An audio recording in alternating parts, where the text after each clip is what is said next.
கிறிஸ்து சுவிசேஷ ஆலயத்திலிருந்து 5 நிமிட தியானம். தினம் ஒரு வேத வசனத்திற்கு உங்களுடைய அன்போடு கூட நான் வரவேற்கிறேன். இன்றைக்கு நாம் தியானிக்க முடியாத வேத வசனம் 67ஆம் சங்கீதத்தில் 2ஆம் வசனம்.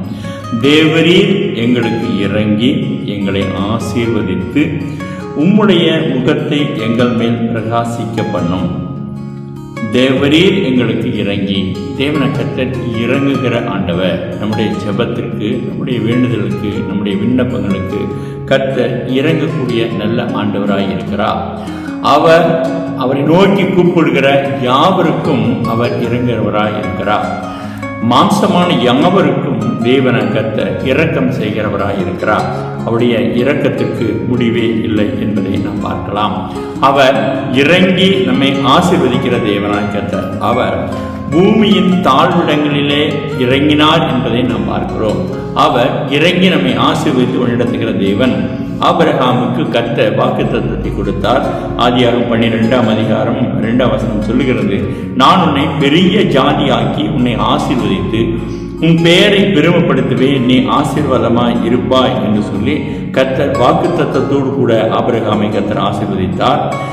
ஆதியாகமம் 22ஆம் அதிகாரத்திலே 17ஆம் வசனம் சொல்லுகிறது, நான் உன்னை ஆசீர்வதிக்கவே ஆசீர்வதித்து உன் சந்ததியை வானத்து நட்சத்திரங்களைப் போலவும் கடற்கரை மணலைப் போலவும் பெருகவே பெருக பண்ணுவேன் என்றும் உன் சந்ததியார் தங்கள் சத்துருக்களின் வாசல்களை சுதந்திரித்துக் கொள்வார்கள் என்றும் நீ என் சொல்லுக்கு கீழ்ப்படிந்தபடியினால் உன் சந்ததிக்குள் பூமியிலுள்ள சகல ஜாதிகளும் ஆசீர்வதிக்கப்படும் என்றும் என் பேரில் ஆணையிட்டேன் என்று கர்த்தர் சொல்லுகிறார் என்றார்.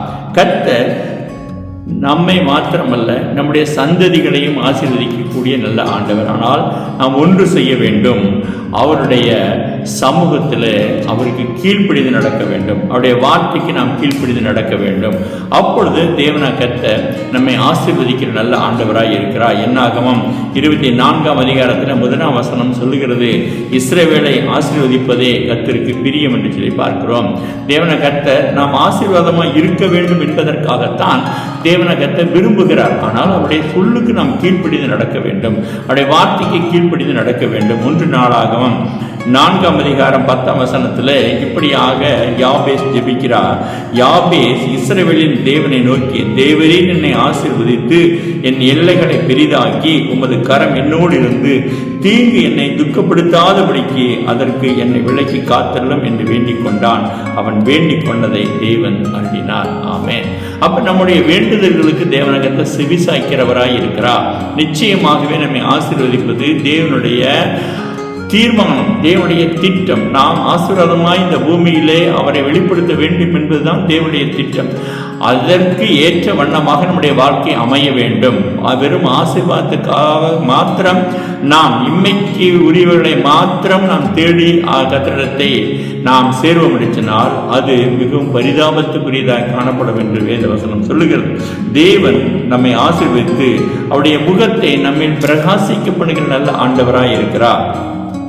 யாத்திராகமம் 34ஆம் அதிகாரத்தில் 29-30 வசனங்களை உங்களுக்கு நான் வாசிக்கிறேன். மோசே சாட்சி பலகைகள் 2ஐயும் தன் கையில் எடுத்துக்கொண்டு சீனாய் மலையிலிருந்து இறங்குற போது தன்னோடே அவர் பேசினதனாலே தம் முகம் பிரகாசித்திருப்பதை அவன் அறியாதிருந்தான். ஆரோனும் இஸ்ரவேல் புத்திரர் எல்லாரும் மோசையை பார்க்கும்போது அவன் முகம் பிரகாசித்திருப்பதை கண்டு அவன் சமீபத்தில் சேர பயந்தார்கள். அவர் தம்முடைய முக பிரகாசத்தை நம்பி வைப்பதற்கு அவர் ஆவலுள்ள தேவனாய் இருக்கிறார்.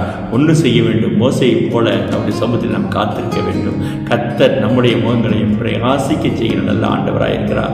ஜெபிக்கலாமா? மகா இரக்கம் கிருபை நிறைந்த எங்கள் ஜீவனுள்ள நல்ல பிதாவே, இந்த நாளிலே நாங்கள் தியானித்த இந்த வசனத்தின்படி கர்த்தர் எங்களுக்கு இறங்கி எங்களை ஆசீர்வதித்து உம்முடைய முக பிரகாசத்தை எங்கள் மீது பிரகாசிக்க செய்யும் என்று சொன்ன வசனத்தின்படியாக கர்த்தர் எங்களுக்கு இறங்கி எங்களை ஆசீர்வதித்து வளர்த்துவீராக.